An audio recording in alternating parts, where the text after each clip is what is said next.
दिखाया। आज हनुमान जी महाराज जो है ना, धारी सोई रूप गयो कपितावा, बन अशोक सीता रह जहावा। जाकर के देखा सीता कहाँ रहती है? अशोक वाटिका में रहती है, अशोक वाटिका में, लेकिन शोकाकुल। बड़ी आश्चर्यजनक बात है, रहती अशोक वाटिका में है लेकिन शोकाकुल है। यही सब के हाल है। जातु भवन सूरत रुतर हो, सही की दरिद्र जनित दुख सोई। ये आत्मा रूपी कर्म वृक्ष के निकट सबका घर है, लेकिन इसकी दरिद्रता तो देखो कि दुनिया जैसी बावरी पाथर पूजन जाए। कि पगली दुनिया है, कौन समझावे? कि घर की देवता को कभी नहीं पूजा जहाँ भगवान रहता है। ये पाथर पर माथ पटक करके, अगर मुसलमान है तो काला कर लेगा, कहेगा हम बहुत बड़े नवाजी है। और ये हिंदू होगा ना तो उस पानी पर, उस पाथर पर पानी पटाते पटाते ये खुद पाथर हो जाए। तो हनुमान जी ये देखे सीता को शोकाकुल है। सीता जी ने इस सामने हनुमान जी ने मुद्रिका डाल दिया। सीता ने जब उसे मुद्रिका को देखा ना तो उसे विश्वास हो गया कि वास्तव में ये मुद्रिका तो माया में कोई शक्ति नहीं है कि बना सकती। और सीता ने क्या कहा? मान को सके अजय रघुराई, माया के अस रची नहीं जाई। भगवान अजय है, उनको मारने की क्षमता किसी में नहीं है। वास्तव में राम के हाथ की मुद्रिका है। कौन है जो इस मुद्रिका को लाया?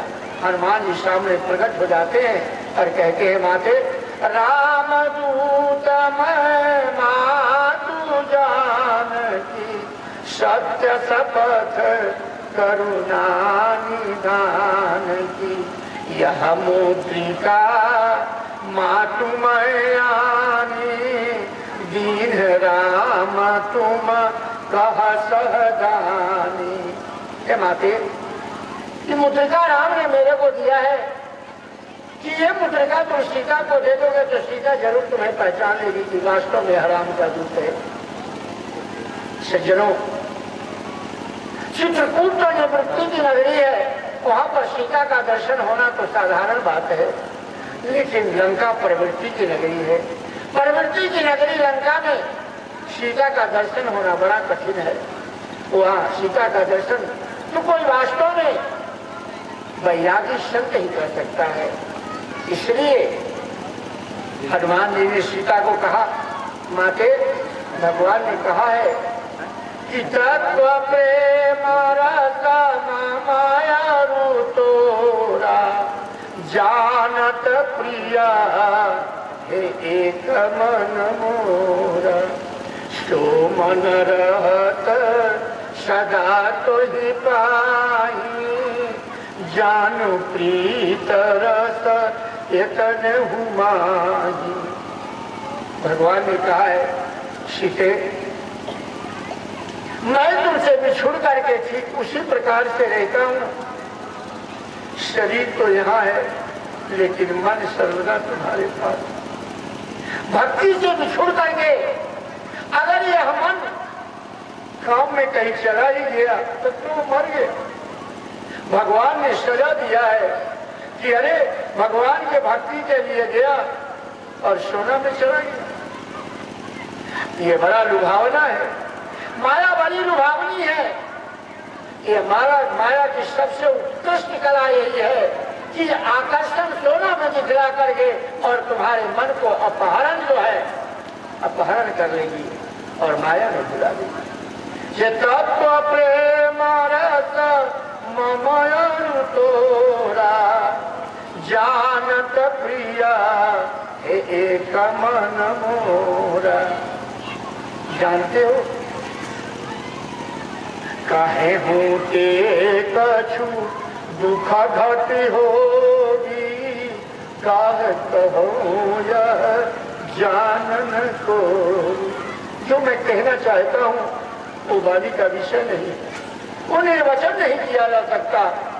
और अगर कहूँ भी तो का कहीं, कैसे कहीं के पतियाई फुलवा के छुए तो भवन बन जाए। जो कहता हूँ कोई पतियाने वाला नहीं है, ये सब मंदिर जाने वाला है। तो उस परमात्मा के लिए कभी हृदय से स्वीकार नहीं करेगा, ये वही करता रहेगा जो कर किया है। इसलिए कहा कौन सा कैसा कह के सुखाऊं, ये दुख जो मेरे अंतराल में है, ये दुख तो कोई वही जान सकता है जो वास्तव में कोई दुखिया है। इसलिए आज सीता जी महारानी जो है हनुमान को पाकर के हनुमान को आशीर्वाद दिया। आजा राया महाराज गुना निधि सूता हो, ये पुत्र तू अजर हो जा, अमर हो जा, गुनाहों की निधि हो जा। करहु सदा रघुनायक छो। और इसी शब्द के साथ फिर दोहरा करके मैं भी आपको आशीर्वाद देता हूँ। आजा राया महाराज गुना निधि सुत हो, करहु सदा रघुनायक छो। 9 बज गया है, 3 घंटे आपको मैं बैठाया। आपने इस भगवत कथा में रसा साधन करके, जो इस कथा में आपने वृद्धि करके हमको इतना कहने के लिए इस बुढ़ापा में हमको मजबूर किया, और मैं कहता रह गया।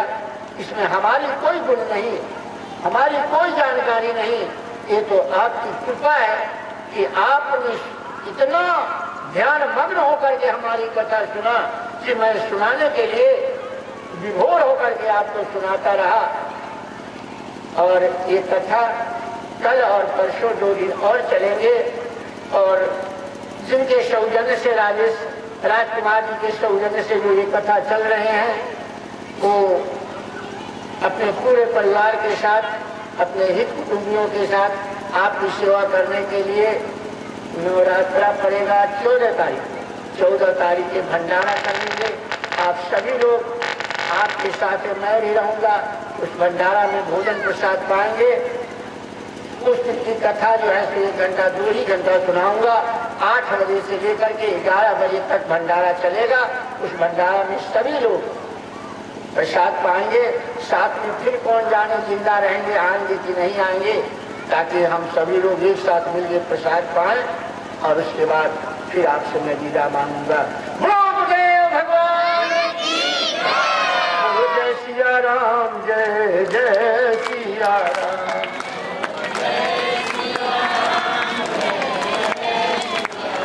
बोलो जय गुरुदेव, जय जय गुरुदेव।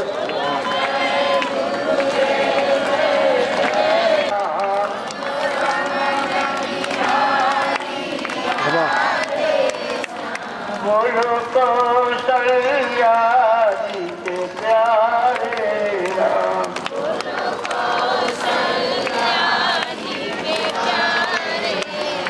बोलो दशरथ राज दुलारे राम।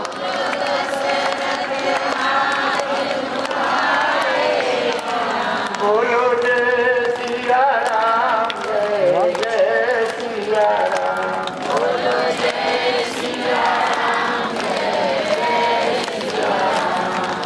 रघुपति राघव राजा राम।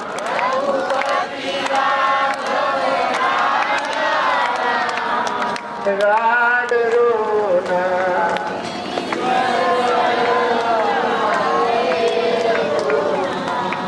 सबको सदमति दे भगवान।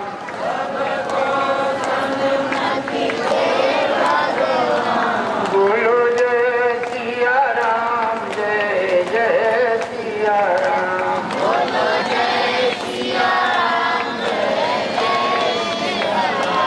सुख नहीं संसार में है,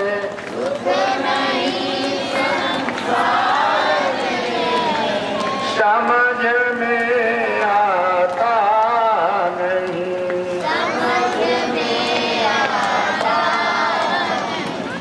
विश्व की दुख रूपता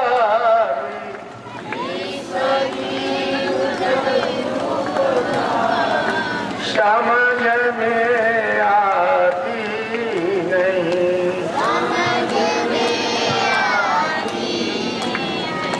जान में अनजान में प्रभु,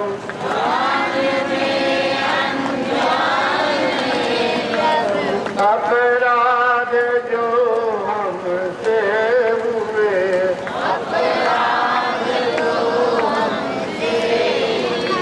क्षमा नहीं हूँ चाहता मैं,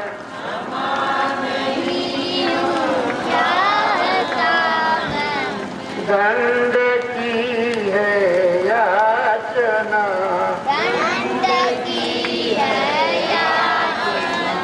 दंड देना मुझको पित को,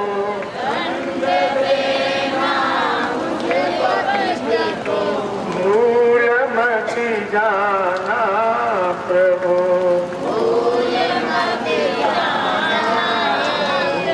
प्रार्थना अंतिम हमारी,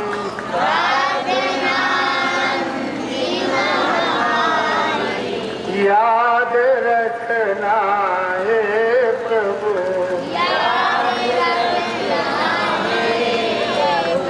याद रखना है प्रभु।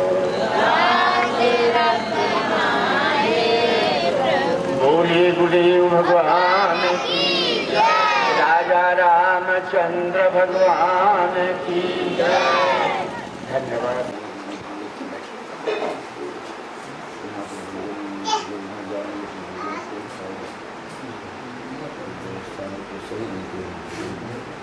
जी हाँ, कितना मान लिया कि अकेले देती है, बाकी हमारा बनाए पड़ेगा कम से कम हमारा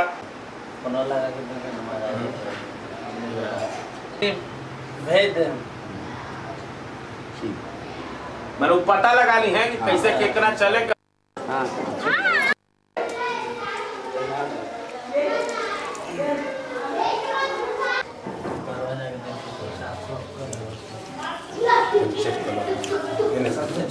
सबसे ऊपर गंदा भी कही है, देख लीजिए।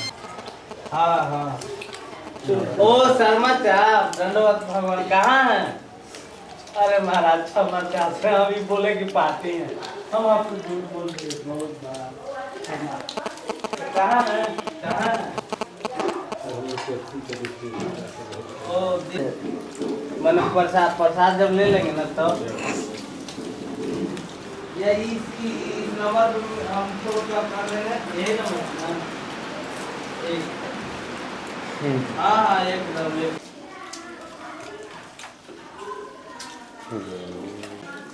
साथ नहीं के बैठ वो लेके बर्तन सब नहीं के नहावे को, वो छोटा ऊपर बल्टिया है बाथरूम।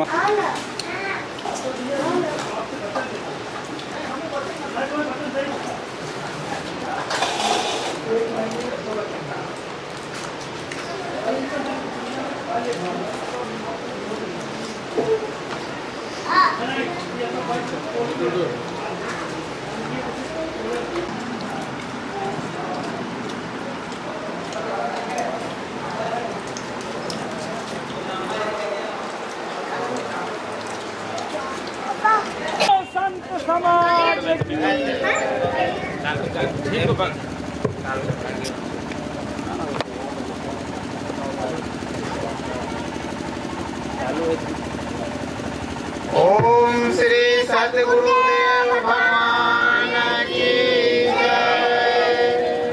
जय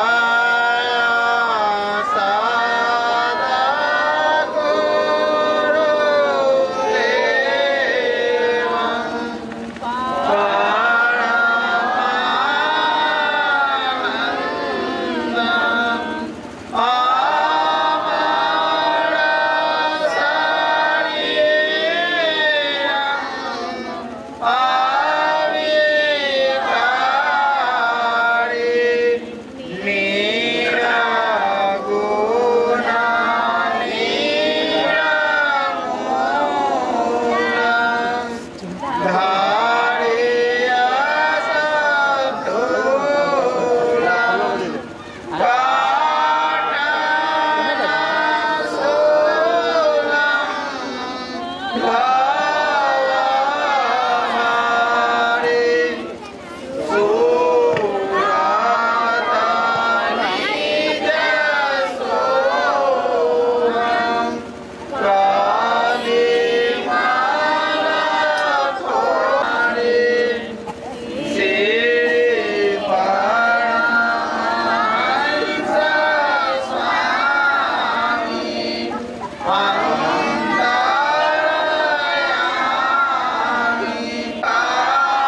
मंदभाग्य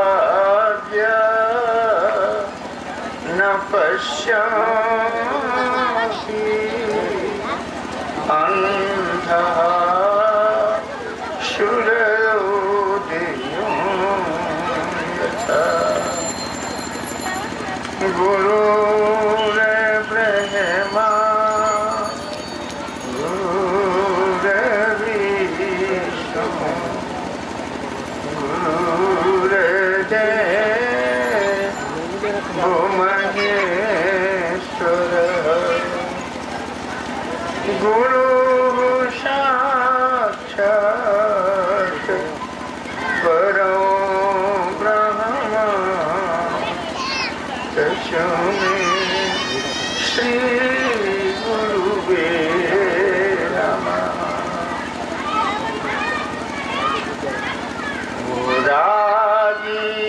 राजीवनयन धरे धनुष भगत विपति भंजन सुखदय हे जनक सुता जग जननी जानकी अतिशय प्रिया करुणा निधान ताते जुग पद कमल ताशु कृप निरमगमति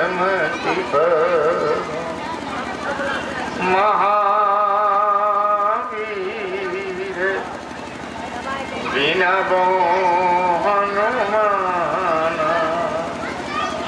हे राम जसु जशया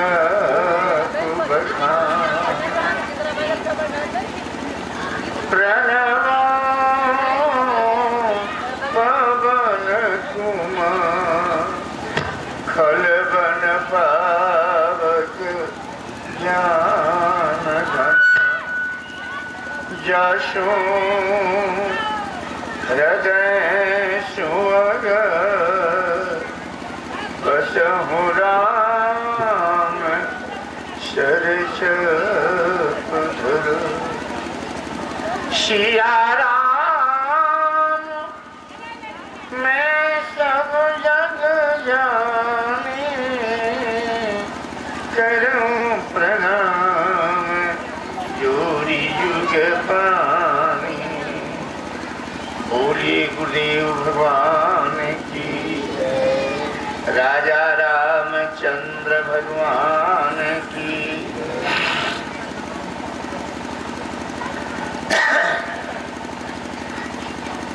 सज्जनों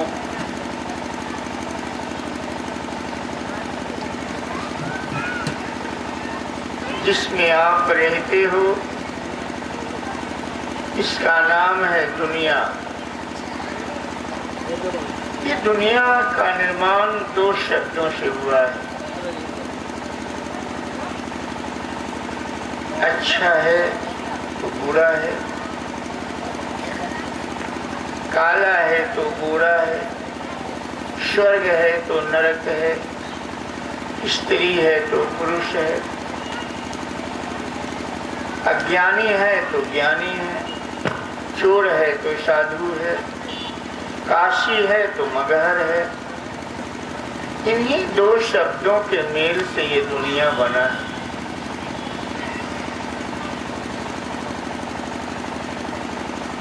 तो आप विचार करिए कि साधु का उल्टा चोर होता है। अगर आपको मैं ये कहूं ये लोग बड़े साधु पुरुष हैं, बेशक आप साधु ना हो लेकिन आपके हृदय में बड़ी प्रसन्नता होगी कि महाराज जी ने हमें साधु पुरुष कहा। और अगर मैं आपको चोर कर दूं तो आप बड़े दुखी होंगे। हो भी सकता है कि आप चोर भी हों लेकिन फिर भी आप बड़े दुखी होंगे, इन्होंने मेरे को चोर कर दिया, ये अच्छे आदमी नहीं। तो इसलिए कल्याण तो साधु बनने में ही, लेकिन साधु से जो आप डरते हैं, साधु का ये मतलब नहीं कि मैं ये कहता हूं कि आप कपड़ा रंगा लो और अपना घर छोड़ दो। साधु बनने का मतलब होता है कि अपने जीवन में सुंदर चरित्र को अपनाइए, सद्गुणों को अपनाइए और दुर्गुणों का त्याग कीजिए। वास्तव में उसी का नाम साधु है, जो अपने अंतराल से दुर्गुण, दुर्विचार और भेद बुद्धि को समाप्त कर सद्गुणों को अपने अंतराल में जुहाने का कोशिश करता है, वो साधु ही है। इसलिए आज मैं मानस के अनुसार एक साधु का चरित्र सुनाऊंगा और वो साधु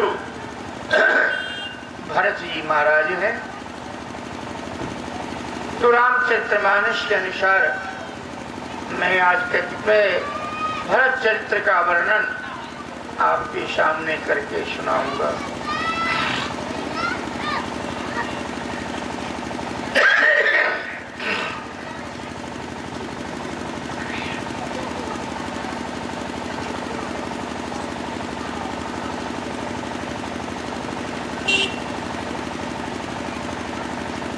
एक समय की बात है कि भरत जी महाराज अपने अनुज शत्रुघ्न जी के साथ अपने ननिहाल में हैं और अयोध्या में जो है ना, राजा दशरथ ने संकल्प लिया राम राज्य का और गुरु वशिष्ठ को बुला करके ये निश्चित कर लिया कि कल राम का राज्याभिषेक कर दिया जाए। जनता की भी यही मांग है, राम योग्य हो चुका है और रघुकुल की नीति के अनुसार राम का राज्याभिषेक होना आवश्यक हो गया है। गुरु महाराज तो ये बात ही जो रहे थे, सारी जनता में इस बात की बड़ी प्रसन्नता हुई और ये मत सुनिश्चित हो गया। संयोगवश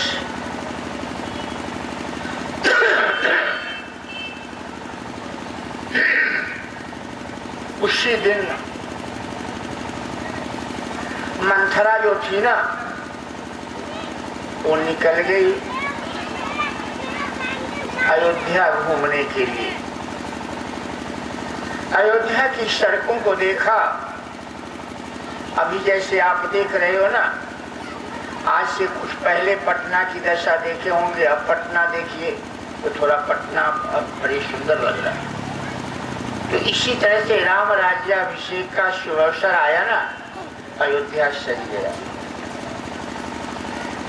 अयोध्या की हर गली में तोरण और बंदवार लग गए। पूरे रोड पर अतर सुगंध छिड़के जाने लगे, सारे समुद्रों की पानी आने लगी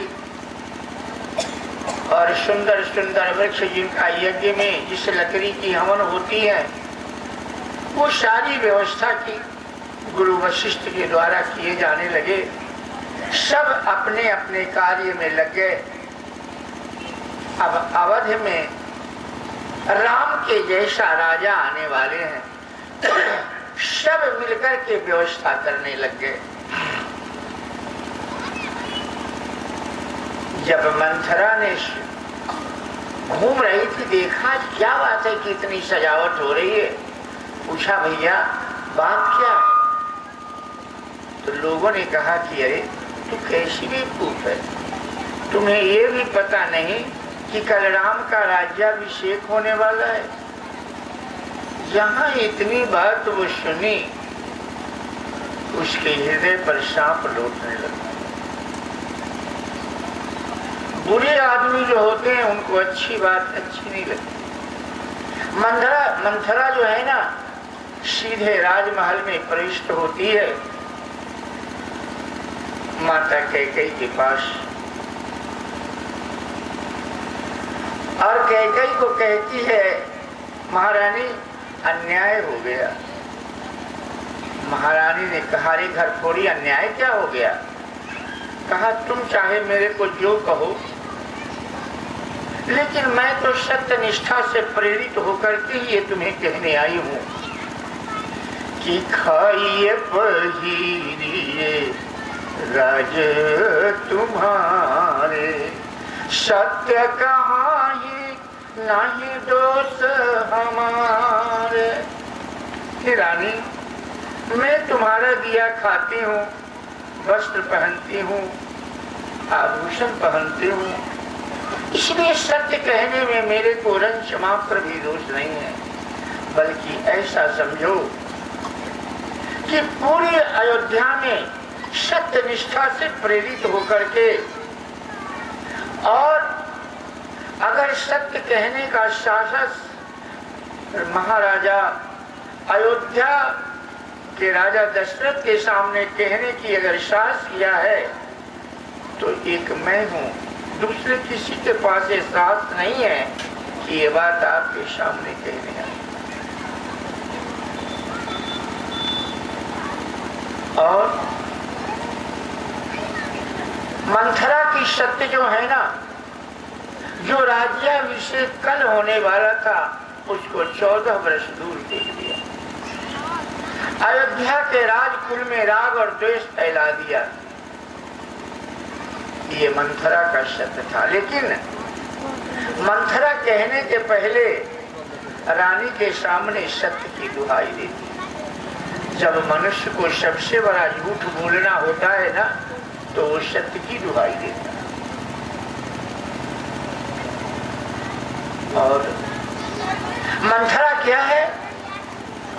एक कारीगर होता है जो ईंटा जोड़ करके घर बना देता है, और दूसरा एक कारीगर आता है तो बड़ा बढ़िया उसमें इतना सुंदर फूल इत्यादि का नक्काशी कर देता है, जिसके पच्चीकार कहते हैं। मंथरा भी वाणी की पच्चीकारता करती है। वो सीमत की पच्चीकारता तो नहीं करती, वाणी की पच्चीकारता करती है। कुछ ऐसे लोग अपने समाज में देखोगे इतना सुंदर झूठ बोल लेते हैं, इतना सुंदर एक दूसरे से झगड़ा लगा देंगे कि उड़ते तो बच्चे को देखा है लोगों ने, चिड़िया के बच्चे को, लेकिन बहुत ऐसे आदमी हैं जो अंडे को ही उड़ा देते हैं। रची बची कोटि के कुटिलपन, कीन्ह सी कपट प्रबोध। वो वाणी की पच्चीकारता करती है। और कहसी कथा सत सवती के, यही विधि बार विरोध। नाना प्रकार की कुटिलता करती है। कहती है महारानी जिस खबर से तुम इतना प्रसन्न हो, जरा सोच करके देखो कि घर में साधारण एक पूजा होते हैं तो उस घर के लोग अपने सारे रिश्तेदारों को खबर करते हैं। और आज अयोध्या अपने राजा को सुनिश्चित कर रहा है, चुन रहा है। इतना बड़ा उत्सव अयोध्या में होने जा रहा है। जरा आप विचार तो करो कि आखिर इससे भारत को विलग क्यों रखा गया। कितनी सुंदर बात बनाती है, जबकि इस तरह की बात न तो राजा के मन में है और न तो कौशल्या और सुमित्रा के मन में। लेकिन कितनी बात को कितना सुंदर घुमा देती है कि किसी के दिमाग में एक बार तो हंट कर ही जाएगा। जरा विचार करिए कि आखिर इस सुअवसर से भरत को वंचित क्यों किया गया। इसमें अवश्य कोई न कोई रहस्य है। कैकेयी का थोड़ा दिमाग ठनका, कहा इसमें क्या है, रहस्य क्या है। कहा ये तो साधारण बात है। राजहि तुम पर अरे प्रेम विषेखी, सवती स्वभाव सकहीं नहीं देखी। महाराजा तुमसे बहुत प्यार करते हैं और ये प्यार जो है आपकी सौत कौशल्या और सुमित्रा जी को देखा नहीं जाता था। इसलिए कौशल्या जी ने रचि प्रपंच भूपहि अपनाई, राम तिलक हित अरे लगन धरई। कितना सुंदर झूठ बोलती है कि कौशल्या जी को तो ये पता भी नहीं है राम राज्याभिषेक के प्रस्तावक खुद राजा दशरथ है। कितना सुंदर झूठ बोलती है। ये बात कहती है मंथरा की, ये बात कौशल्या के हृदय पर जो है ना सदा उथल पुथल मचाए रहती है। आज सुंदर अवसर देख करके राजा को अपना लिया और अपने पुत्र राम को राज्याभिषेक का लगन धरा लिया। मंथरा कहती है कि ये तो रघुकुल की रीति है कि बड़े पुत्र राजा होते हैं, इसमें दोष क्या है। ये तो बड़ी अच्छी बात है। तुम इस तरह की बात क्यों बोल रही हो आज। कहती है रानी तुम नहीं जानती हो। आखिर तू ये बता कि राम के राज्याभिषेक का खबर तुम्हें क्यों नहीं पता है। राजा हर बात तुमसे पूछते हैं, लेकिन ये बात राजा ने तुमसे क्यों नहीं पूछा, तुमसे गुप्त क्यों रखा गया। तुम नहीं जानती हो। तुम्हारे विवाह के अवसर पर यह बात निश्चित हुआ था कि तुम्हारे गर्भ से जो बच्चा होगा वही राजा होगा। तो उस समय तो न कौशल्या के बच्चे थे न सुमित्रा के बच्चे थे। तो बात तो ये थी कि जिस रानी के बच्चे बड़े होंगे उसको राज्याभिषेक किया जाएगा। तो कैकेयी के आने के पहले तो कौशल्या सुमित्रा को कोई बच्चा था नहीं, लेकिन जब कैकेयी आई तो कौशल्या से ही बड़े पुत्र पैदा हो गए राम। तो कहा तुम्हारी शादी के अवसर पर, विवाह के अवसर पर तुम्हारे पिता के साथ ये निश्चित किया गया था कि कौशल्या का पुत्र, कैकेयी का पुत्र ही अयोध्या का राजा होगा। कैकेयी ने कहा मंथरे मैंने राम को खूब विचार करके और समझ लिया है। राम के हृदय में कोई ऐसी बात नहीं है। अगर राम राजा हो तो इस पर भरत के लिए गड़बड़ी नहीं हो सकती। कहा तुम नहीं जानती। आखिर तुम राम को इतना प्रेम क्यों करती हो। कैकेयी कहती है कि इसका कारण है। कहा क्या कारण है।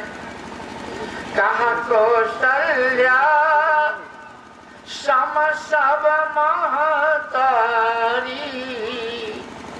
राम ही सहज अरे सुभाए पियरी, मोह से करही पीड़ित अभिषेकी, मैं करी प्रेम परीक्षा देखी।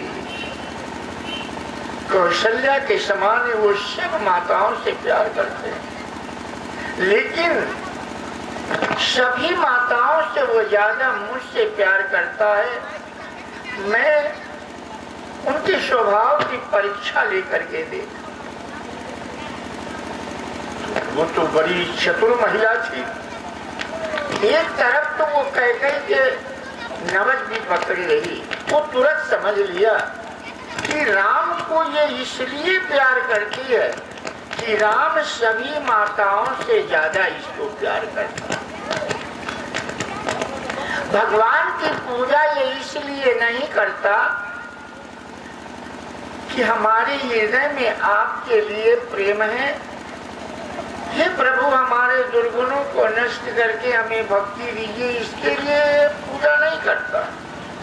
अभी छठी माई की पूजा ये सब किए हैं, लेकिन सब महिला से जाके पूछिए आपने क्यों किया, तो ये कहेगी कि छठी माँ की पूजा हमने धन के लिए किया, पुत्र के लिए किया, रोग के लिए किया, इसके लिए नहीं किया कि हमें भक्ति चाहिए, इसके लिए कोई भी पूजा नहीं किया।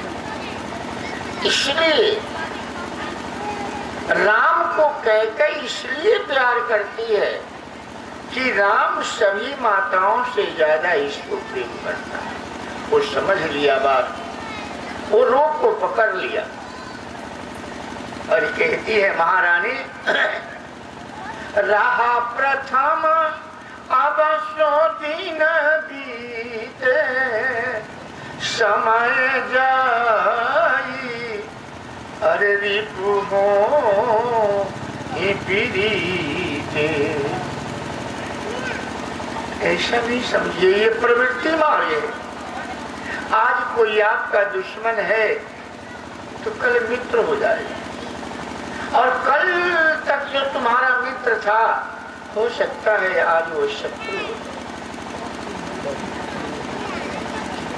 अर्थात कैकेयी जो है भूत की व्याख्या करती है और एक तरफ नवज भी पकड़े और भविष्य की आशंका बताती है। सुनो, जिस राम के लिए तुम हाय हाय किए हैं ना, जानती हो राम राजा होगा तो क्या होगा? कहा क्या होगा? कहा अगर राम राजा होगा तो तुम्हारा भरत बंदी खाने में होगा, लक्ष्मण युवराज होंगे, और तुम जो समझती है कि राजा दशरथ की पटरानी बन करके मौज करती रहूंगी, ये नहीं होगा। तुमको भी चक्की पीसना पड़ेगा, रोटी बनाना पड़ेगा और शौक की पानी भरनी पड़ेगी। जो सुत सहित करहि सेवकाई, तो घर रही अरे नया न पाई। अगर अपने पुत्र के साथ घर की सेवकाई नहीं करोगी तो घर में रहना दुर्लभ हो जाएगा। इसलिए सोच लो, जहां इस बात को सुनती है भूत की व्याख्या और भविष्य की आशंका जैसे ही कैकेयी के सामने आता है, कैकेयी नागन की तरह पुकारने लगती है और कहती है, मंथरे मैं मर जाऊंगी जीवन भर जा करके और भाई की पानी भर करके बेशक खा लूंगी, लेकिन शौच के लिए पानी नहीं भरूंगी, न रोटी बनाऊंगी। और निश्चित कर लेती है कि प्रातः होत अनमुनि बेस धरी, जौन राम बन जाई, मोर मरण राउर जस निर्पस मुझिए मन माही। अगर कल प्रातः होते राम वनवास को नहीं जाता है तो हमारी मृत्यु निश्चित समझ लो और राजा का अजश फैल जाएगा संसार।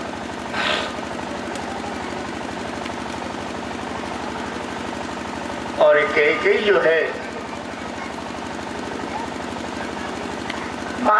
दशरथ के सामने भी एक बार सत्य की दुहाई देती है, राजन क्या तू भूल गया उस वरदान को? सत्य सराही, सत्य की दुहाई एक बार पहले आपने देखा कि मंथरा ने कैकेयी के सामने दिया था। आज उसी सत्य की दुहाई कैकेयी जो है वो राजा के सामने देती, कहती है महाराज सत्य सराही कहे हूँ वर देना, जान हूँ ले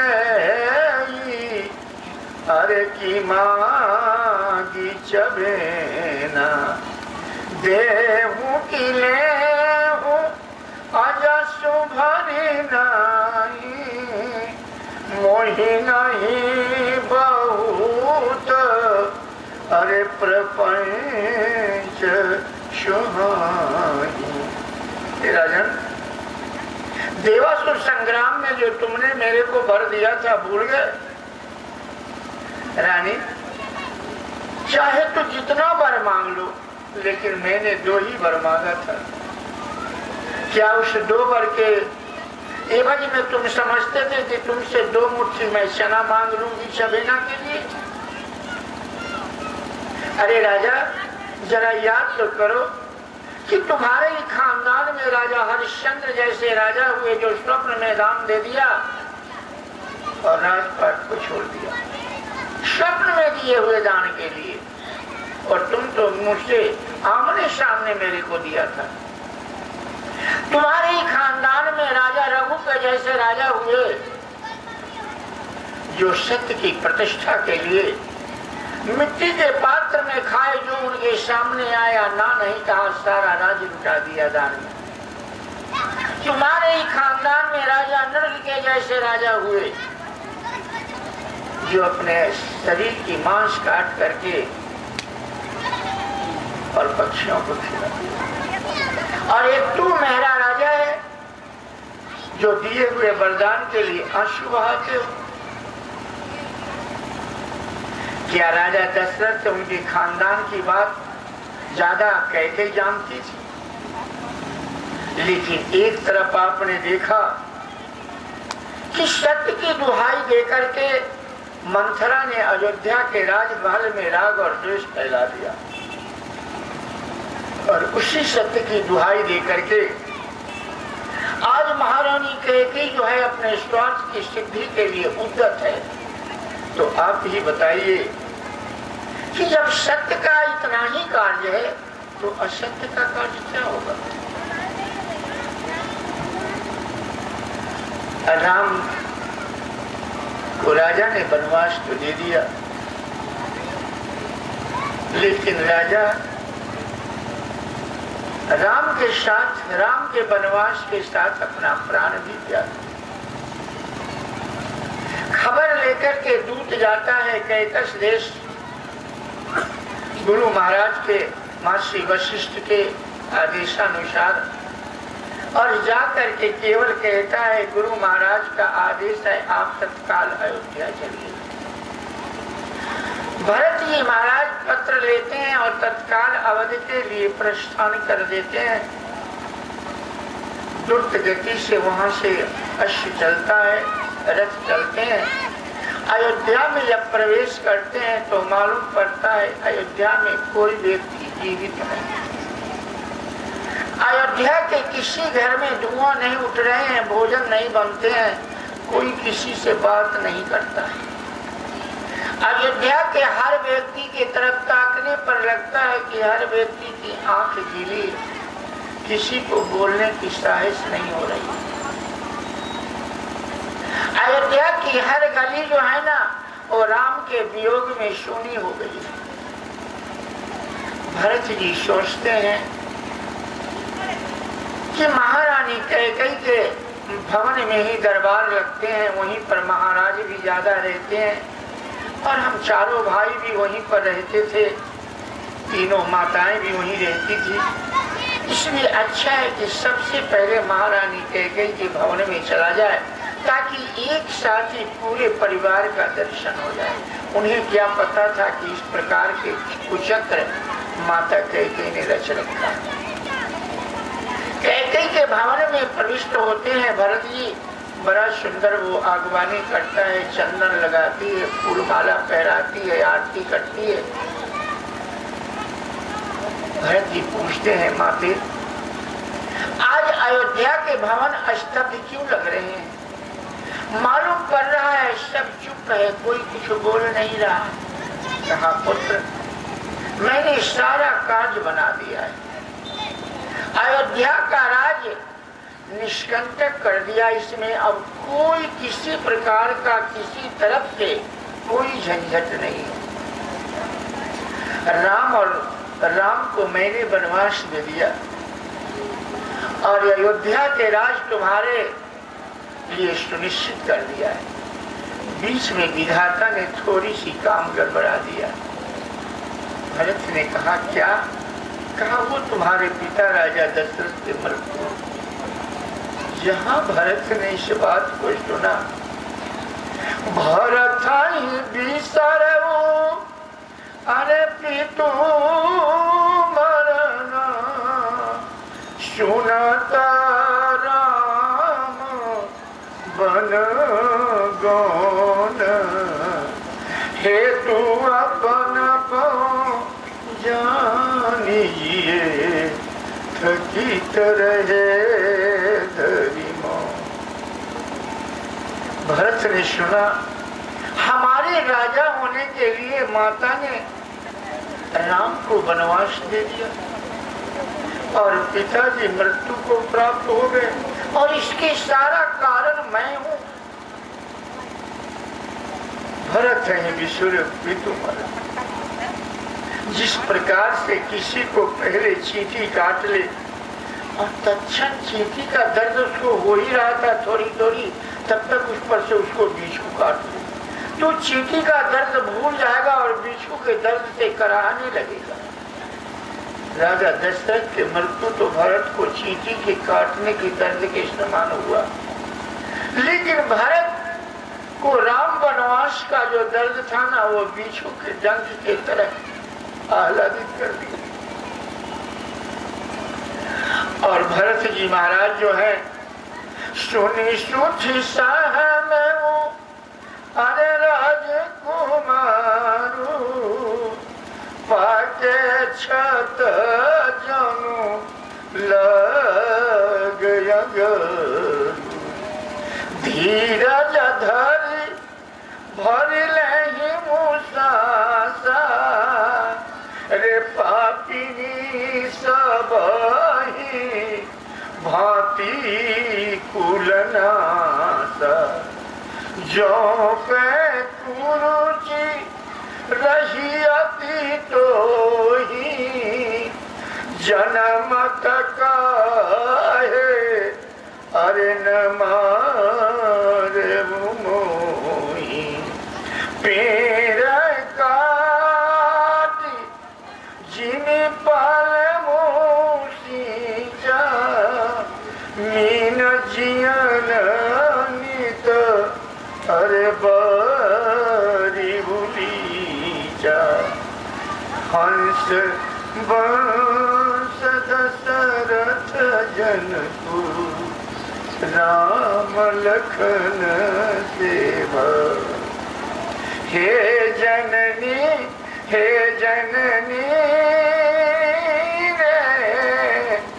जननी तू जननी भई, विभीषण कछून बस। भरत जी जैसे ही सुने राम का वनवास हो गया, मालूम पड़ा कि जैसे किसी के शरीर में पूरा घाव हो गया हो और घाव पकने के कगार में जब आता है ना, तो इतना दर्द होता है उसके अंतराल से मवाद निकलने की, तो उस दर्द की उपमा तो जिसको घाव हुआ हो वही बताए।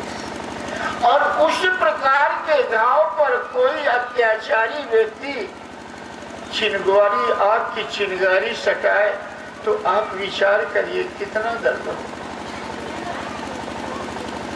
भरत जी महाराज धीरज धरते हैं, किसी प्रकार से मालूम पड़ता है कि मरते समय जैसे मनुष्य को ऊर्ध्व श्वास चलता है ना, भरत जी का ऊर्ध्व श्वास चलता। और भरत जी कहते हैं, अरे माते, तुमने तो ठीक वही काम किया। अगर तुम्हारे हृदय में, तुम्हारे मन में अगर रुचि की जगह कुरुचि आ गई, अगर इसी प्रकार की कपट आ गई, छल कपट अगर तुम्हारे हृदय में था, तो जैसे मैंने जन्म लिया सोई घर में ही तुमने मेरे को जहर क्यों नहीं दिया? जन्म के समय ही अगर तुम हमारी गला घोंट दिए होती तो आज राम वनवास का विरोधी भरत नहीं होता, राम वनवास के कारण भारत ना होता। तुमने तो वही का काम किया है जैसे कोई व्यक्ति एक वृक्ष को जड़ से काट दे और उसकी पत्तियों पर पानी छिड़क करके उसको जिंदा रखना। ठीक इसी प्रकार से परमात्मा मूल है, इस सब का मूल परमात्मा है। और इस आत्मा को ग्रस्त करके और केवल विषयों का जीवन में आचरण करके वो सोचता है कि हम बहुत अच्छा कर रहे हैं, ठीक वही काम तुम। इस आत्मा के उद्धार के लिए वो कभी इस आत्मा की पूजा नहीं किया।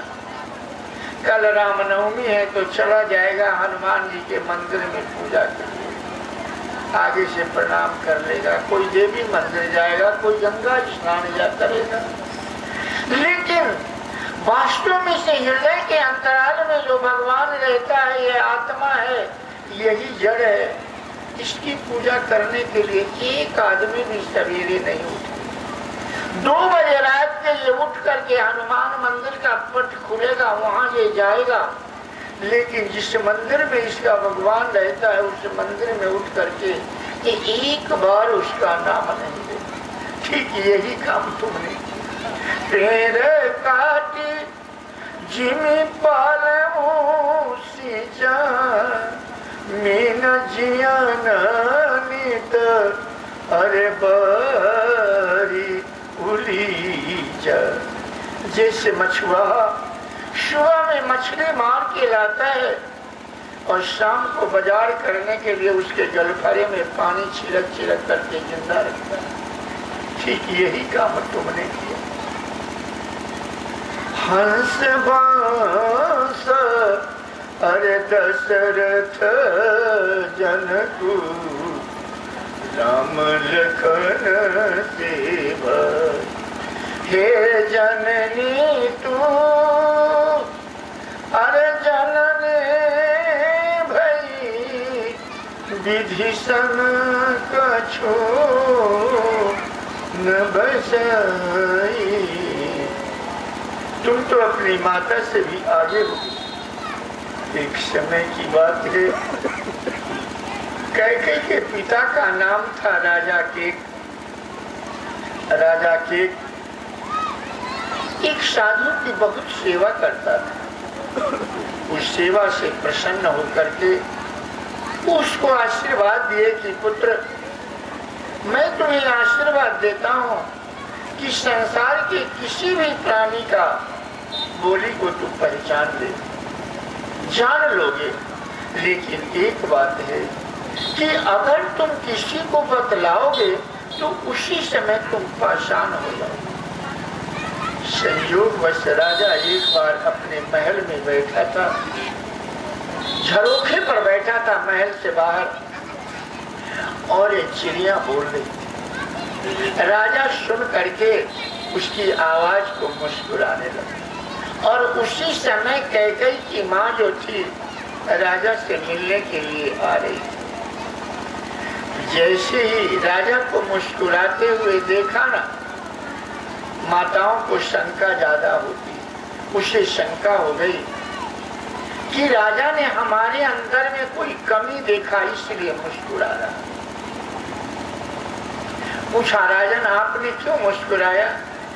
कहा, रानी कोई बात नहीं थी, ऐसे ही माने आ गया। कहा नहीं आपको बताना पड़ेगा।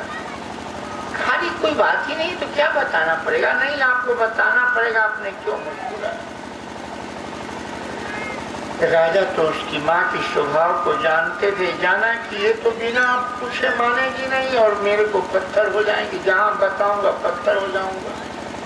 कहा कि रानी अगर मैं तुमको बता दूं ना तो तू विधवा हो जाएगी, मैं तत्काल परेशान हो जाऊंगा।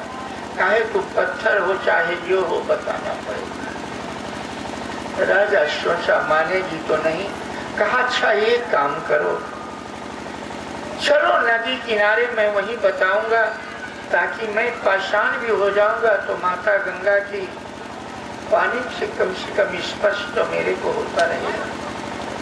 राजा रानी को लेके गंगा किनारे चलते हैं इस मर्म को बताने के लिए। और उधर जो है दिन को 12 बज रहे थे। गडेरिया लोग जो होते हैं वो अपने भेड़ और बकरियों को लेकर के पानी पिलाने के लिए गंगा किनारे जा रहे। ये दोनों नदी के लगभग नजदीक पहुंच गए थे किनारा के। नदी में कमल के बड़े लाल लाल फूल बहते हुए चले जा रहे थे। गर्भवती स्त्री को अजब अजब चीज खाने का मन करता। उसमें से एक बकरी गर्भवती थी, उसने उस कमल के फूल को बहते हुए देखा। कहा कि उस फूल को ला दो। अपने बकरा से कहा उस फूल को तो छान के ला दे, मेरे को खाने का मन है। कहा तू पागल हो गई है, वो फूल बीच धार से बहते जा रहे हैं, मैं पकड़ने जाऊंगा मैं डूब जाऊंगा। कहा तू डूबो चाहे मरो लाना पड़ेगा। कहा ससुरी बेवकूफ, मैं कोई राजा कीट के जैसा बेवकूफ राजा हूं? राजा किसी एक का नहीं होता, राजा के कोई एक पुत्र नहीं होता। राजा के पुत्र तो पूरी प्रजा होती है। ये मूर्ख राजा पत्नी के कहने पर पत्थर होने चला आया। क्या इसी के समान मैं मूर्ख हूँ? तुम्हारी जैसी बकरियां तो मेरे को बहुत मिल जाएंगे, मैं तुम्हारे कहने से अपना प्राण देने जाऊं? राजा सुन लिया। उसे ये नीति बड़ी अच्छी लगी कि वास्तव में राजा की कोई एक ही नहीं हो। राजा तो प्रजा के लिए होता है। राजा ने कहा और रानी बताता हूँ। और किनारे का जो मुर्दा वाला बांस हरा हरा होता है ना, एक बांस उठाया, आओ बताता हूँ। रानी साहब हर गई कि माफ कर दो अब नहीं पूछो। तो हंस बंस अरे दशरथ जनकू राम लखन से भाई। जननी तू अरे जननी भई विभीषण कछु न बसई। विधाता का भी कोई बस नहीं चला तुम्हारे साथ। माते जो पे कुमति अरे कुमाता जी खंड खंड होई अरे हृदय न गयऊ। बर मागत मन भय नहीं पीरा गड़ी न मुँह जिया अरे परे न कीरा। भूप प्रतीत तोर किमी कीन्ही मरण काल विधि मति हरि लीनी। विधि हुन नारी अरे हृदय गति जानी। सकल कपट अघय गुण खानी सरल सुशील धर्म रति रहु। सो किमि जान तिये प्रभाव। माते मति में सुमति की जगह अगर तुम्हारे मति में कुमति आ गई तो तुम्हारे हृदय राम को वनवास देते समय टुकड़े टुकड़े नहीं हो गए। राम के लिए राजा से ये वर मांगना कि राम को वनवास हो जाए, ऐसा वर मांगते समय तुम्हारे मुख में कीड़े नहीं पड़ गए। हे माते, विधाता को भी लगता है कि विधाता को भी समझ में नारी की गति नहीं है। विधि हूं ना नारी हृदय गति जानी। जिस विधाता ने इस सृष्टि का निर्माण किया, लगता है वो भी नारी को नहीं पहचानता। विधि हूं ना नारी हृदय गति जानी। सकल कपट याग गुण खानी। और राजा तो सुशील थे, धर्मात्मा थे। वो क्या जाने कि तुम्हारे हृदय में इस प्रकार की कपट कह करके भरत जी जो है ना, इतने बड़े संत हैं, सोचा कि मैं कैकेयी को जो दोष दे रहा हूँ, निश्चित है कि हमारे हृदय में कोई ऐसी गड़बड़ी थी जिसके कारण मैं राम प्रेम को प्राप्त नहीं कर सका। राम विरोधी हृदय प्रगट कीन्ह विधि मोही। मोह समान को पद की बदी कहो कछुतो। वास्तव में राम का विरोधी तो मैं हूं। अगर भारत का जन्म न हुआ होता तो आज राम को वनवास क्यों होता। मैं झूठे तुमको दोष दे रहा हूं, वास्तव में दोषी तो मैं हूं। और भरत जी महाराज जो है, माता कहती कि भवन से बाहर हो जाते हैं और सीधे कहाँ जाते हैं, माता कौशल्या के भवन। और या जैसे प्रविष्ट होते हैं, माता कौशल्या की दृष्टि पड़ती है तो जैसे बछड़ा को देख करके गाय उसे पिलाने के लिए उसके थन में दूध आ जाते हैं, वो खूंटा तोड़ाने लगती है, दौड़ती है। राम के वियोग में तो शरीर में तो अन्न गया नहीं था, इतना कमजोर हो गई है कि जैसे भरत रूपी बछड़ा को देख करके कौशल्या रूपी गाय दौड़ती है, बीच आंगन में ही लड़खड़ा के गिर जाती। भरत जी उठा करके अपने गोद में रख लेते हैं और कहते हैं, माते, हे मातु, अरे मातु तात कह दे ही देखाई। मातु तात कह दे ही देखाई। कहाँ सिय राम अरे लखन दो भाई।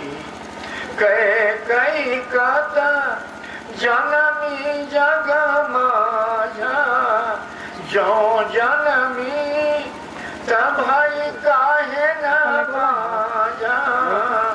कुल कलंक जहि जनमे मोही। अपजस भजन प्रिय जन द्रोह। ये माते को त्रिभुवन मोहि सरिसय भागी। गति असी तोरी मातु जही लागी। पितु सुर पूरा बन रघुबर के तू। मैं केवल सब अनर्थ है तू। हे माते, बोलवा हम वाला मुझे लाइक काम अपना बोल आप मुझे दिखा दो पिताजी कहाँ हैं? पिताजी कहाँ चले गए? भैया राम और लक्ष्मण माता सीता कहाँ? मालूम पड़ता है जैसी अवस्था विक्षिप्त हो गई। एक पागल जिस प्रकार से विक्षिप्त अवस्था को प्राप्त हो जाता है ना, भरत जी राम वनवास के दुख को न सह पाए और मालूम पड़ता है जैसे विक्षिप्त हो गए। जिस हृदय से इस आत्मा को क्रश किया जाए और वो व्यक्ति जीवित रहे, आश्चर्य की बात है।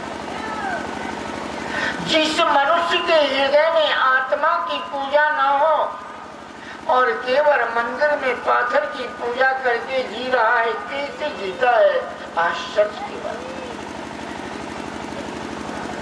भरत जी कहते हैं माते, आज इस त्रिभुवन में वास्तव में मुझसे बड़ा अभागा कोई नहीं है। इस पूरे कुल का कलंक ये संसार के लोग कहेंगे भरत है, भरत के लिए ही राम को वनवास हो। हे माते, मेरी ही वजह से पिताजी आज स्वर्ग सिधार गए और राम और लक्ष्मण के जैसा भाई और कौशल्या और सीता की जैसी माँ आज उसको वनवास हो। मेरे ऐसा भागा इस संसार में वास्तव में कोई नहीं। भरत जी सोचते हैं शायद माता कौशल्या के हृदय में ऐसी बात हो कि शायद राम को वनवास जाने में भरत का हाथ रहा। भरत जी कटी कटी शपथ खाते हैं, माता कौशल्या के सामने कहते हैं, माते अगर राम के वनवास जाने में रंच मात्र भी मेरा कोई हाथ हो ना,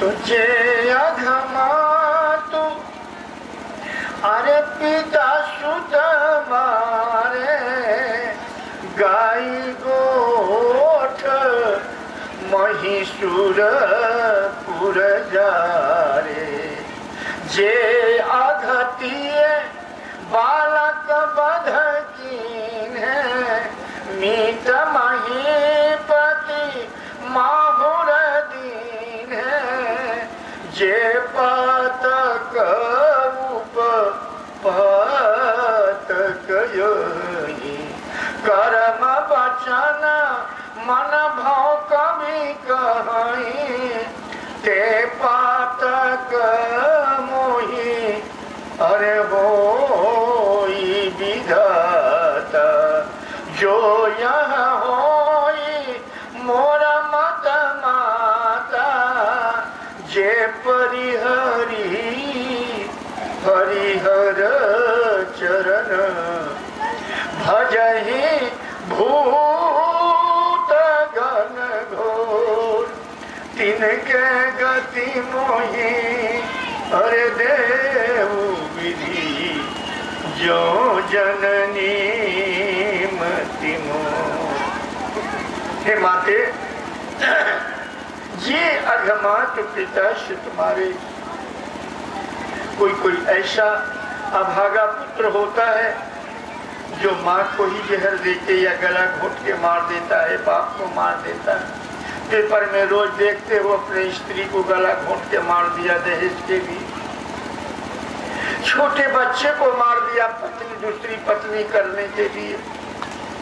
कोई ऐसा भागा होता है कि अपना दुश्मनी सधाने के लिए दूसरे के गौशाला में आग लगा देता है, पशु के चारा में आग लगा देता है।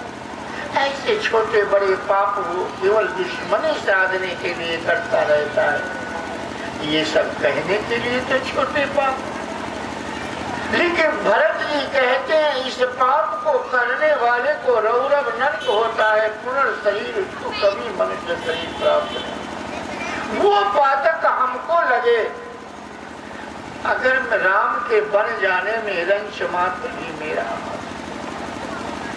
मेरे को माँ वो पातक लगे कि जे परिहरि हरिहर चरण, एक परमात्मा के भजन और एक परमात्मा कहाँ रहता है? उस सबके हृदय में रहता है। ईश्वरयांता जीवयाविनाशी चेतनयामाल अरे सहज सुख रसी। ऐसे हृदयस्थ परमात्मा को छोड़ करके जे परिहरि हरिहर चरण भजहि भूत घन घोर। और वो क्या करेगा? कहेगा मेहरारू को भूत पकड़। गांव में देखते हो ना कितने मेहरारू को भूत पकड़े और भूत ही हरवाता रहे, चाहे वो ब्राह्मण की स्त्री हो और चाहे चमार की, सबको भूत पकड़ते। जो उस एक परमात्मा के चरण को छोड़ करके भूत प्रेत पिशाच जादू टोना पर विश्वास करता है, जो उसको पाप गति लगता है, वो पाप मेरे को। जब भूत होता ही नहीं है तो भूत पकड़ता कैसे? ये भरत जी का सुनिश्चित मत है कि जो एक परमात्मा के भजन को छोड़ करके जो भूत प्रेत पिशाच जादू टोना की में विश्वास करके ओझा वैद्य के पास जाता है, जो पाप उसको लगे वो पाप मेरे को। हे माते, मेरे को वो पाप लगे कि राम के बन जाने में मेरा हाथ हो, तू बेचही वेद अरे धर्म तू ही ले विष्णु न पराए पाप कहीं दे कपटी कुटिल अरे कलह प्रिय क्रोधी वेद विदूषक विश्व विरोधी लोभी लंपट लोलुपचारा जेता कहीं पर धनु पर दारा पावऊं मैं तीन के गति घोरा जो या होई मोर मत माता। ए माते,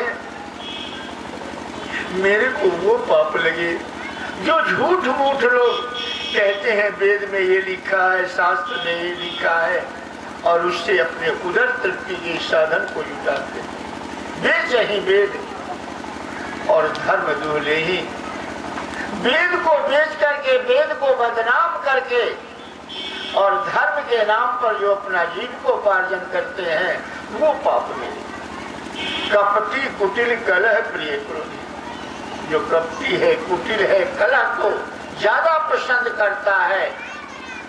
और वास्तव में वेद मतलब जानना। जो इस आत्मा के जानने की साधन से दूर है, जो पाप उसको लगता है वो पाप मेरे को लगे। अगर राम के वनवास जाने में मेरा थोड़ा सा जय कैसे तो कहा जय हे माते। दूसरी शपथ खा के कहते हैं कि जय नहीं साधु अरे संग अनुरागे परमारथ पथ विमुख भगे जे न भजहि हरि नर तनु पाई जिनहि न हरिहर सुजस सुहाई तजी श्रुति पंथ अरे बाम पथ चलई वंचक बीरची बेसु जग छलई तिनके गति मोहि अरे शंकर देव जो जननी यह जानऊ भेऊ माते, वास्तव में इस संसार में भजन भजन सब कहता है, लेकिन भक्ति की जो प्रथम साधन है वो तो संत के चरण से ही निश्चित होता है। प्रथम भगत संतन करे संग, इसलिए जे नहीं साधु संग अनुरागे, जिसको साधु के चरण में अनुराग नहीं है उसको इस जन्म में भक्ति प्राप्त नहीं। संतों, कबीरदास कहते हैं, संतों भक्ति सदगुरु है। भक्ति का स्रोत भक्ति बाजार में नहीं मिलते, भक्ति किताब में नहीं, भक्ति मंदिर में नहीं, भक्ति तो साधु के चरण में। इसलिए जे नहीं साधु संग अनुरागे, परमारथ पथ विमुख भगे। परमार्थ क्या है? मानस में स्पष्ट करते हुए परमार्थ की परिभाषा जो स्वामी जी ने बतलाया कि वास्तव में परमार्थ क्या है। एकमात्र परमार्थ ईश्वर के भजन का ही नाम है। परम वस्तु परमात्मा है, उसके लिए जो अर्थ इकट्ठा किया जाए तो उस परमात्मा के लिए अर्थ क्या है? राम नाम। इसलिए परमार्थ तो एकमात्र ईश्वर का भजन है। दूसरा जो लोग कहते हैं कुआं खुदवाया, इनारा खुदवा दिया, धर्मशाला बनवा दिया, कोई परमार्थ नहीं। अपनी आत्मा के हित करने से बढ़ के इस संसार में कोई परमार्थ, अगर ऐसा परमार्थ नहीं किया ना तो परमार्थ शब्द का अर्थ ही नहीं। वो पाप मेरे को लगे कि जो इस आत्मा के हित करने की साधन को न जानता हो या इस आत्मा के हित के लिए जो अग्रसर ना हो, वो पाप मेरे को लगे अगर नाम के जाने में मेरा रंच मात्र भी हाथ।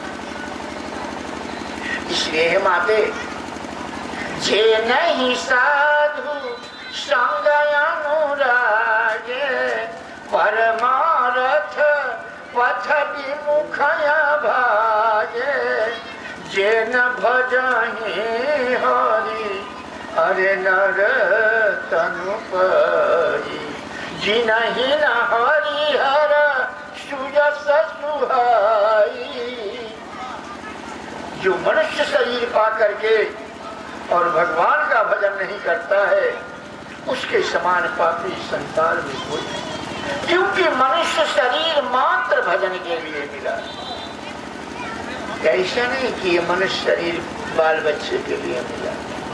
कुछ लोग कहते हैं ना, अरे बाल बच्चा उसको नहीं है, निर्वंशी के मुंह देखने में पाप। नहीं नहीं, अरे तो दारा श्रुतरु लक्ष्मी पापी के घर हो। ये कौन तुमको कह दिया कि बहुत 10 को गाड़ी है, बहुत पैसा है तो बड़ा धर्मात्मा, 4 को 5 को बेटा है तो बहुत धर्मात्मा। ये तो पापी को भी होता है। पापी वास्तव में कौन? जे न भजहि हरि नर तनु पाई। जो ऐसा सुंदर मनुष्य शरीर देव दुर्लभ तन पा करके जो ईश्वर का भजन नहीं किया, इस आत्मा का भजन नहीं किया, वास्तव में उससे बढ़ करके पापी संसार में कोई। क्यों कि बड़े भाग्य अरे मानस तन पावा, सुर दुर्लभ सद ग्रंथन गावा, साधन धाम मोक्ष कर द्वार, पाई न जहीं परलोक समारा। ऐसे साधन का धाम, मुक्ति का दरवाजा, ऐसे मनुष्य शरीर देव दुर्लभ तन पा करके जिसने ईश्वर का भजन करके इस मनुष्य शरीर को नहीं संभाल लिया, उससे बड़ा पापी संसार में कोई नहीं। जो जे न भजहि जो वास्तव में जीन भजाई हरिनर कर पाए। तजी श्रुति पंथ वाम पथ चलहि वंशक बीरची अरे बेसु जग छलहि। वास्तव में श्रुतियों के पथ को छोड़ करके और जो वाम मार्गी है क्या कर दिया, इतना मिठाई चीनी लेकर के बना दिया, ऐसे धूल उठाया चीनी बना दिया, ऐसे थोड़ा सा कुछ कागज लिया नोट बना दिया। कहा जो पाप ये वामपंथी जो श्रुतियों के पथ पर को छोड़ करके जो इसके पीछे चलते हैं, वाम मार्गियों के पीछे चलते हैं, जो पाप उसको लगे वो पाप मेरे को।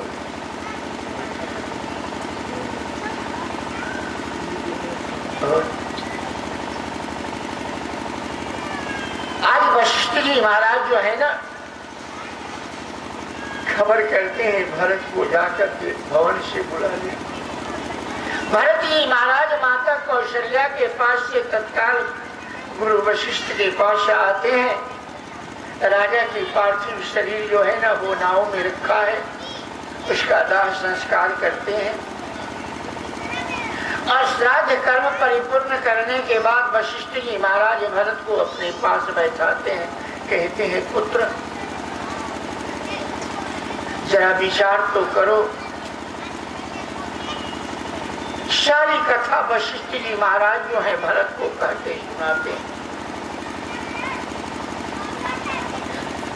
प्रथम कथा सब मुनि बर बरनी कह कई कुटिल अरे तीन जस करनी।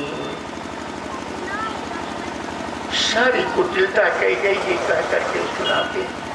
कहते हैं हे पुत्र अगर सच्ची बात तुम जानना चाहते हो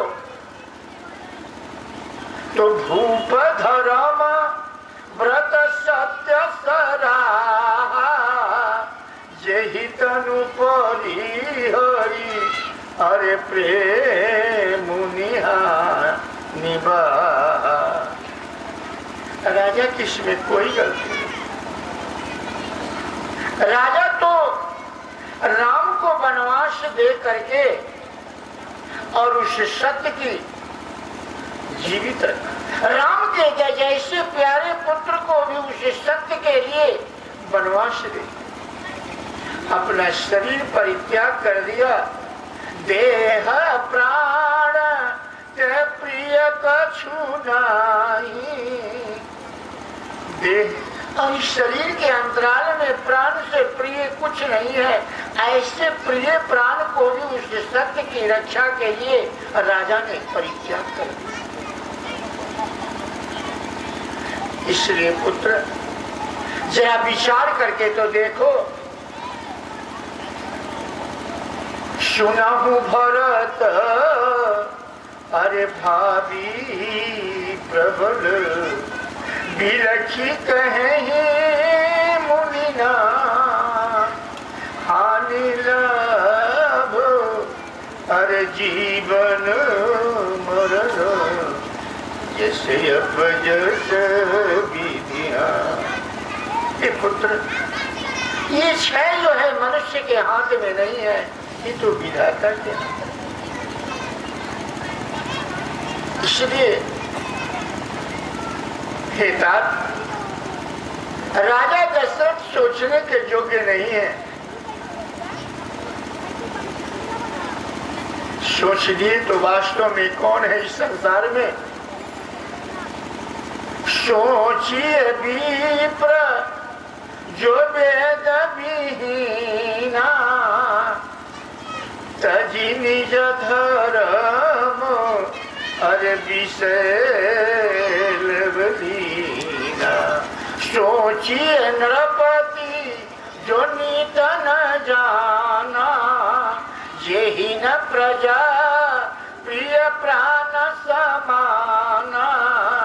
सोचिए बयस अरे कृपन धनवानु जेहि नय अतिथि शिव भगति सुजानो सोचिए शूद्र विप्रयव मानी मुखुर मान प्रिय अरे ज्ञान गुमानी। पुत्र वास्तव में राजा दशरथ सोचने के योग्य नहीं, सोचनीय तो वो ब्राह्मण है। जो कौन ब्राह्मण? सोचिए विप्र जो वेद भी है, वो ब्राह्मण सोचनीय है, इसलिए कि उसका जन्म जो हुआ श्रीमान कुल में हुआ। वहां पर रात दिन जो है ना केवल इससे बस परमात्मा के नजदीक पहुंचा हुआ है। और वो अगर इस आत्मा की पूजा को छोड़ करके और केवल विषयों में लीन है, वो सोचिए सोचिए विप्र जो वेद विहीना। वेद विहीना कहने का ये मतलब नहीं कि उसको वेद कंठग्र नहीं, वेद मतलब परमात्मा की जानकारी, वेद मतलब जानना होता है। जो ईश्वर के जानने वाली साधन से विरग हो, ऐसा ब्राह्मण सोचनीय है। वो राजा सोचनीय है जो नीत के मार्ग छोड़ करके और अपने स्वार्थ के सिद्धि के लिए अनीत का मार्ग अपना लेता है। जिसको प्रजा प्राण के समान प्रिय न हो, वो राजा सोचनीय। हे पुत्र, वास्तव में वो वैश्य मतलब बनिया, वो बनिया सोचनीय है जिसके दरवाजे अतिथि आ जाए और उसकी सेवा न करे, उसको भगवान के सदृश समझ करके सेवा न करता हो, वो शेख सोचनीय है।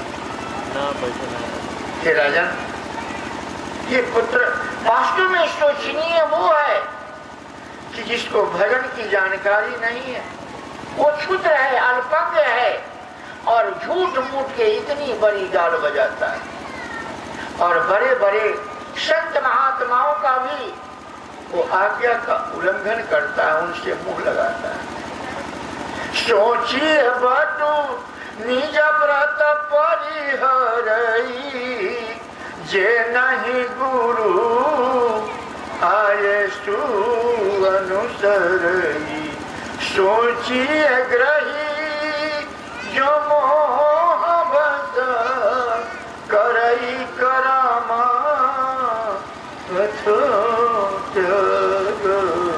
सोचिए जति प्रपंच रत विगत विवेक विरत। वो ब्रह्मचारी सोचनीय है जो अपने गुरु की आज्ञा पालन न करके अपने मन से विचरण करता है। वो सन्यासी सोचनीय है जिसमें विरह न हो, वैराग्य न हो, विवेक न हो, वो सन्यासी सोचनीय। वो गृहस्थ सोचनीय है जिसके घर में परमात्मा एक परमात्मा का भजन न हो, वो गृहस्थ सोचनीय। और बैखाना सोई सोचे जोगु तप बिहाई यही भावई भोगु। सोचिए पीसून अरे अकारण क्रोधी, जननी जनक गुरु बंधु विरोधी। सोचनी नहीं अरे कोसल जो न छारी। वास्तव में सोचनीय सब ही विधि सोई, जो न छारी छल हरिजन होई। सोचनीय नहीं अरे कोसल राउ, भुवन चारि दस प्रगट प्रभाऊ। हे राजन, हे भरत, वास्तव में सोचनीय कौन है? जरा विचार तक करो कि तनय जजाति अरे जौवन दय पितु आज्ञा अगर अजसन भयो परशुराम पितु आज्ञा राखी मारी मातु लोक सब साखी। हे भरत, तू विचार तो करो, वास्तव में वो सन्यासी सोचनीय जो तप को छोड़ करके केवल बढ़िया बढ़िया भोजन चाहिए, काम कर रहा है वो बैखानस, वो सन्यासी सोचनीय है, वो गृहस्थ सोचनीय है। कौन गृहस्थ? वो गृहस्थ सोचनीय है जो रात दिन अपने माता पिता किसी का बात अच्छा नहीं हो डांटता रहता है और बेमतलब क्रोध करता रहता है। वास्तव में सोचिए, इस संसार में कौन है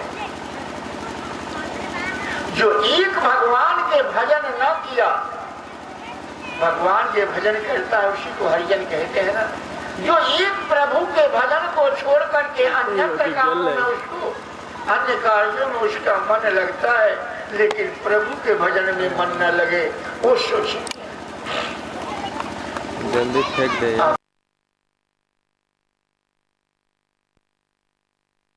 महाराज कहते हैं, महाराज आप मेरे को ये बतलाइए कि वास्तव में मनुष्य अधर्म क्यों करता है? कैसे तुझे तो बता रहा है। और स्वार्थ से उपराम हुआ, उसे फिर शास्त्र देखने की, धर्म करने की आवश्यकता नहीं है। उससे धर्म का कार्य छोड़ करके अधर्म उससे होगा ही। परमार्थ स्वार्थ सुख सारे भरत न सपने अरे मन ही निहारे। श्री भरत के जीवन में केवल परम वस्तु परमात्मा के लिए अर्थ इकट्ठा करने के सिवा इस बाहरी अर्थ का कोई मतलब नहीं। और स्वार्थ क्या है? स्वार्थ का ये मतलब नहीं कि अपने हित के लिए किसी को खर्च करके उसका धन आपका। स्व मतलब खुद, यह आत्मा। इस आत्मा को परिपुष्ट करने के लिए, ईश्वर पर्यंत तक की दूरी तय कराने के लिए एक परमात्मा के भजन का नाम ही स्वार्थ है। अगर ऐसा स्वार्थ नहीं है तो वास्तव में वो स्वार्थ की परिभाषा ही नहीं जानती। तो परमार्थ स्वार्थ सुख सारे भरत न मन ही। आज भरत जी जो है ना, वास्तव में शास्त्र कौन जानता है? तस्मात् शास्त्र प्रमाणंतो कार्याकारी व्यवस्थित। वास्तव में धर्म का निर्णायक कौन है? शास्त्र है। मान लिया धर्म का निर्णायक शास्त्र है, आप ये तर्क दोगे, लेकिन इस शास्त्र को पढ़ता कौन है? हमारी बुद्धि। और आपकी बुद्धि अगर लोभमय है, काममय है, क्रोधमय है, तो शास्त्र का अर्थ भी आप वही लगा लोगे